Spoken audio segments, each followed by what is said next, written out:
Endometrioz kasalligida jinsiy aloqa mumkinmi? Endometrioz kasalligida jinsiy aloqa mumkin ba'zi bir исключение bilan, ya'ni agarda retroservikal endometrioz aniqlangan bo'lsa, bu paytda aloqa paytida ayolda juda kuchli og'riq bo'ladi. Shuning uchun bu narsani oldin chorasini ko'rib, davolanib, keyin shunga qarab jinsiy aloqa mumkin. Endometrioz belgilarsiz o'ziga ishonish mumkinmi? Albatta ishonish mumkin, chunki UZI ba'zi bir bizni bilmagan yoki shikoyat bildirmagan holatda ham tekshiruvda aniqlanadi. Shuning uchun ginekologiyada UZI tekshiruv must have hisoblanadi, ya'ni birinchi navbatda.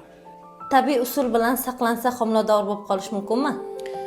Albatta homilador bo'lib qolish mumkin, chunki eng yomon usullardan bittasi hisoblanadi. Chunki bu paytda orgazm paytida ko'pchilik e'tibor berolmay qoladi. Shuning uchun homilador bo'lish ehtimoli ko'proq.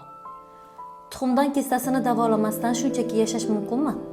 Tuxumdon kistalari har xil bo'ladi, yashash mumkin. Qachonki funksionalniy kista bo'ladigan bo'lsa, bu har hayz kelganda keyingi hayzda so'rilib ketadi. 3 oy davomida kuzatiladi. Agar funksionalniy kista bo'lsa, bu o'zi davolanib so'rilib ketadi. Boshqa bir kistalar bor, har xil bo'ladi kistalar. Masalan, kistoma bo'lishi mumkin yoki endometriozniy kista bo'lishi mumkin yoki gemorragический kista bo'lishi mumkin yoki ko'p kamerali kistalar bo'lishi mumkin tuxumdonda. Bular hattoki homilador bo'lishga xalaqit beradi va постоянный jinsiy aloqa paytida og'riqlar bo'lishi kuzatiladi. Shuning uchun iloji boricha tuxumdonda kista aniqlandimi, albatta ginekologga, shifokorga murojaat qilib davolanish shart. Kista tashxisi qo'yilganda operatsiyasiz chiqib ketish mumkinmi? Yuqorida aytib o'tilgandek, agar funksionalniy kista bo'ladigan bo'lsa, uni 3 oy davomida kuzatib, davolash o'tkazgandan keyin bemalol jinsiy hayotda yashash mumkin. Agarda endometriozniy kista, gemorragический kista yoki ko'p kamerali bo'ladigan bo'lsa yoki paravaralniy kista bo'ladigan bo'lsa, bu holatlarda albatta jarrohlik amaliyoti shart, chunki bu kistalar keyinchalik homilador bo'lmasligiga sabab bo'lishi mumkin. Undan tashqari bu har bir aloqadan keyin og'riq berishi mumkin yokida bu kistalar yorilishi mumkin, buralib qolishi mumkin va shuni inobatga olgan holda albatta shifokor ko'rigida bo'lib turish tavsiya qilinadi. Kista yoki mioma aniqlanganda BAT bilan davolasa bo'ladimi?